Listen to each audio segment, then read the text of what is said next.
और गुवाहाटी में एकनाथ शिंदे बागी विधायकों के साथ होटल में जमे हुए हैं और आज पहली बार 3 घंटे के लिए एकनाथ शिंदे होटल से बाहर गए।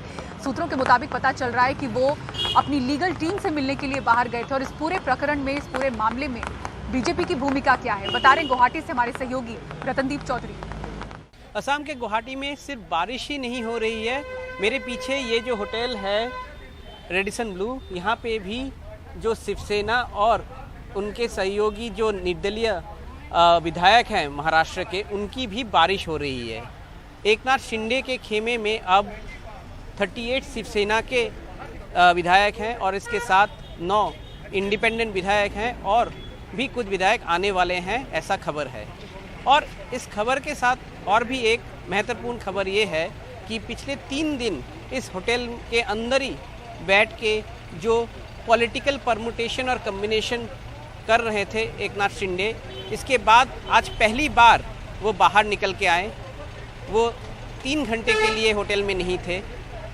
होटल के अंदर के सूत्रों के मुताबिक हमें पहले खबर लगी कि वो कोई मंदिर में पूजा देने के लिए गए हैं, कोई शिव मंदिर में, मगर अब जो बाकी सूत्रों के हवाले से खबर लग रही है कि ऐसा दिख रहा है कि महाराष्ट्र में जो लड़ाई है वो अब कानूनी लड़ाई बनने जा रही है और इसके लिए एकनाथ शिंदे भी तैयार हो रहे हैं।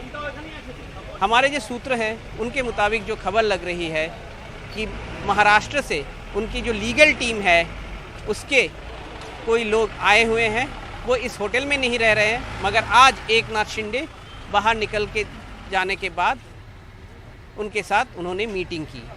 और इसके साथ साथ और एक पहलू निकल के आता है कि जिस तरह से पिछले 3 दिनों से इस होटल में शिवसेना के जो विधायक हैं वो रह रहे हैं, जो इंडिपेंडेंट विधायक एकनाथ शिंदे को सपोर्ट कर रहे हैं वो रह रहे हैं, कहीं ना कहीं पे बीजेपी रूल्ड एक स्टेट में ये होना यही दर्शाता है कि कहीं ना कहीं पे बीजेपी का एक लिंक इसके साथ जुड़ा हुआ है। मगर वो लिंक क्या है, हम आपको वो समझाते हैं। सूत्रों के मुताबिक जो खबर मिली है कि आज जो प्रेसिडेंशियल कैंडिडेट द्रौपदी मुर्मू, उनकी नॉमिनेशन फाइलिंग के लिए असम के मुख्यमंत्री दिल्ली पहुंचे हुए थे। उनकी वहां पे जो बीजेपी की केंद्रीय नेता हैं, कुछ लोगों के साथ बात हुई।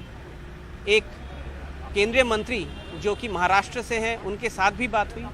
और असम के मुख्यमंत्री लौट के आने वाले थे मगर वो नहीं आए। उनको फिर से केंद्रीय नेतृत्व ने, जो कि बीजेपी की टॉप लीडरशिप है, उन्होंने बुला लिया। बीजेपी के सूत्रों के मुताबिक ये खबर है। दिल्ली में कुछ मीटिंग और भी होने वाली है। तो जैसा देखा जा रहा है कि देश में बहुत सारे बीजेपी शासित प्रदेश हैं, मगर असम में ही क्यों भेजा गया, शायद इसका जो आंसर है वो इस बात से निकलता है कि जो बीजेपी के आला नेता हैं वो अब हिमंत बिश्व शर्मा के ऊपर ही ज़्यादा अपना विश्वास रखते हैं। और पिछले 3 दिनों में इस होटल के अंदर सूत्रों के मुताबिक जो खबर हमें मिली है कि 3 बीजेपी के मंत्री, यहाँ पे जो शिवसेना के विधायक हैं, महाराष्ट्र के जो विधायक हैं, ये लोग जो रह रहे हैं, इसकी जो पूरी लॉजिस्टिक है, इसका पूरा देखभाल असम के 3 मंत्रियों के ऊपर है। ये जो सूरत से ओवरनाइट चार्टर्ड फ्लाइट से गुवाहाटी लाया गया था एकनाथ शिंदे और उनके सहयोगी को, इसका भी जो पूरा दारोमदार था वो बीजेपी के एक एमएलए के ऊपर था असम के। बीजेपी के और एक सांसद असम के, उनको पूरा जो ये ऑपरेशन कमल है इसको कोऑर्डिनेट करने का रिस्पॉन्सिबिलिटी दिया गया है। ये सभी जो नेता हैं बीजेपी के असम के, चाहे वो मंत्री हो, चाहे वो एमपी हो, चाहे वो विधायक हो, ये सभी मुख्यमंत्री हिमंत बिश्व शर्मा के करीबी माने जाते हैं। और इसके साथ साथ ही अंदर में बहुत सारे बीजेपी युवा मोर्चा के सदस्य भी हैं जो कि बारी बारी से अंदर रहते हैं। वो पूरे सिचुएशन को मॉनिटर करते हैं और जो शिवसेना के विधायक हैं उनको किसी भी मदद की अगर ज़रूरत हो वो भी पहुंचाते हैं। ये भी बीजेपी के ही सूत्रों से हमें पता लगा है। मगर कोई भी बीजेपी का मंत्री, बीजेपी का एमपी या फिर विधायक शिवसेना के जो इंटरनल मीटिंग्स हो रही है अंदर, उसमें वो लोग भाग नहीं लेते हैं। वो सिर्फ लॉजिस्टिक मैनेजमेंट तक ही अपने आप को सीमित रखते हैं।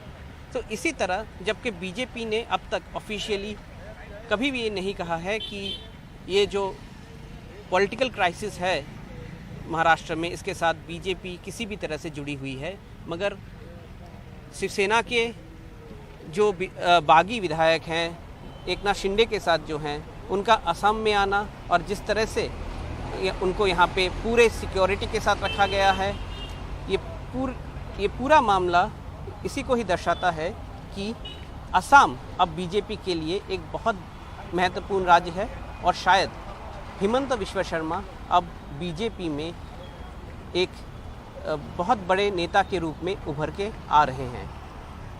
गुवाहाटी से संजय कौशिक के साथ रत्नदीप चौधरी, NDTV इंडिया।